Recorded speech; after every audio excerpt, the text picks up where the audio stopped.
Um outro aspecto que a gente não falou, mas talvez valha a pena nós comentarmos aqui, é a questão de garantir, digamos assim, uma liberdade financeira para os filhos, especialmente pequenos, independentemente da ação deles. O que eu quero dizer com isso? É, via de regra, né, nós temos uma percepção que nós vamos estar aqui para os nossos filhos para sempre. E na verdade nós sabemos que eventualmente pode acontecer alguma tragédia e nós não estarmos aqui para os nossos filhos. E o Azevedo que está aqui conosco, né, que trabalha com assessoria aí diretamente, atendendo na ponta lá os clientes, o que os pais podem fazer para mitigar, né, esse risco de eventualmente não estarem aí para os seus filhos, ou pelo menos, né, um dos pais? O que é possível fazer? Deixa eu Então, só, por antes favor, do Felipe Fernando. responder, porque eu acho que é até nessa linha que eu queria agora, que eu até estava pensando em como trazer o assunto de investimentos aqui, pensando nos filhos, né? E nós como pais. E acho que tem talvez, dois momentos bem distintos de pensar em investimentos com foco nos filhos. Enquanto os filhos ainda são dependentes nossos e realmente não podem se sustentar por conta própria, e depois, quando já passam a atingir a maioridade, começam a trabalhar. E a gente vê casos como Warren Buffett, Bill Gates, que deixam a maior parte da sua fortuna em doação e querem deixar o mínimo para os filhos. Talvez o mínimo já seja muita coisa comparada com os cidadãos comuns. Mas, enfim, acho que são momentos bem diferentes, né? Nós, como pais, enquanto os filhos são dependentes, e o depois. Então, nesse primeiro momento, aí, indo na linha da pergunta do Leandro, quais são os cuidados que os pais devem ter quando pensam na segurança financeira dos filhos, né?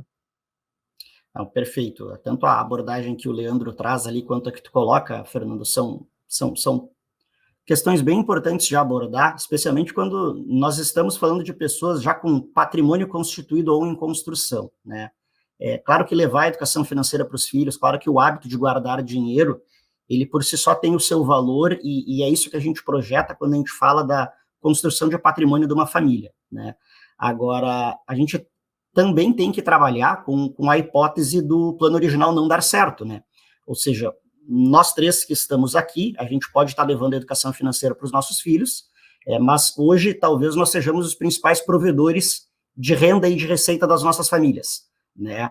E o ponto se imediatamente a renda que nós produzimos hoje, ela for cessada, né, por uma impossibilidade de trabalhar, por uma impossibilidade de continuar gerando renda, o patrimônio que a gente tem acumulado permite a continuidade do padrão de vida que a nossa família tem, né? Acho que essa é uma preocupação que pais e mães, como provedores que se preocupam com seus filhos, eles têm que permanentemente colocar sob análise, né? E existe, de fato, um preconceito muito grande no Brasil de se falar de seguro, né?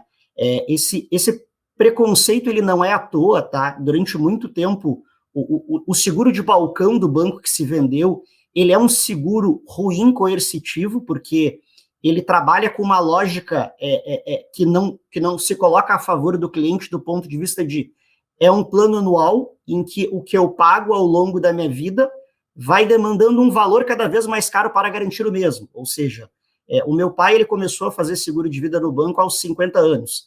Então, num comparativo simples, ele pagava R$ 1.000 por ano para ter R$ 1 milhão garantido, né? Hoje, aos 71 anos, ele paga R$ 15.000 para ter R$ 1 milhão garantidos, né? Ou seja, a forma como o seguro se dá através de planos anuais que vão sendo atualizados, ele joga contra o incentivo da pessoa continuar fazendo o seguro, né? E foi muito dessa forma que o seguro de vida se instituiu no Brasil, né? Então, por isso a controvérsia ao seguro, porque de fato esse modelo ele não é benéfico, né? Então, existem já novas modalidades de seguro que elas trabalham a partir da constituição de reserva de patrimônio através do seguro pago, né? Ou seja, você contrata um plano vitalício em que você guarda dinheiro anualmente para formar uma reserva que ao longo do tempo será efetivamente o patrimônio que será recebido pelos seus filhos em caso da sua falta, né? E esse plano ele não muda, né? Ou seja, o que você paga hoje, o que eu hoje com 39 anos vou pagar para garantir 1 milhão ou 1,5 milhão de reais para meus filhos, ele não vai mudar ao longo da minha vida, ao longo do plano, do tamanho do plano que eu contratar. Então, assim, e a grande pergunta sempre que a gente procura fazer para os investidores, porque é muito natural a primeira abordagem do investidor, das pessoas, ser assim, não, o meu seguro é o meu trade, é o dinheiro que eu guardo todo mês. Legal, num cenário em que você vai continuar produzindo renda e vai continuar tendo novos trades para aumentar o patrimônio, isso é bem visto. Agora, qual vai ser a atitude amanhã se amanhã não tiver mais a sua renda? Então, é daí que a gente entra numa abordagem tanto de seguro de vida, quanto de outros instrumentos, por exemplo, como a Previdência, que muitas pessoas tentam comparar a Previdência com um investimento simples, enquanto que, na verdade, a Previdência ela acaba tendo benefícios quando você trata do longo prazo, né? Seja de redução de carga tributária, seja do ponto de vista de não passar por inventário, né? Isso é uma característica muito própria de Previdência e seguros, que, vamos imaginar o Leandro hoje. O Leandro hoje ele tem uma renda, ele tem um patrimônio guardado. Se amanhã o Leandro faltar, esse dinheiro não estará automaticamente depositado na conta da esposa e dos filhos. Ele vai passar por um processo de inventário, um processo de sucessão, ou seja, o acesso à renda pelos instrumentos tradicionais, ele é demorado. Previdência e seguros, em 2 semanas você tem o dinheiro na mão do beneficiário de forma imediata, ou seja, existem mecanismos não onerosos para investidores e clientes que permitem a gente já trabalhar isso dentro efetivamente de uma sucessão patrimonial e dentro de uma carteira de investimentos. Então, isso é algo que a gente instiga bastante e acho que a melhor forma é conhecer esses instrumentos. Muitas vezes podem não valer a pena, mas em muitas das hipóteses a gente entende que mesmo para pessoas com patrimônio faz sentido segurar uma parte de reserva imediata para os seus descendentes, enfim, para os seus entes queridos. Então, isso é uma abordagem interessante que a gente costuma trazer muito para o dia a dia da assessoria.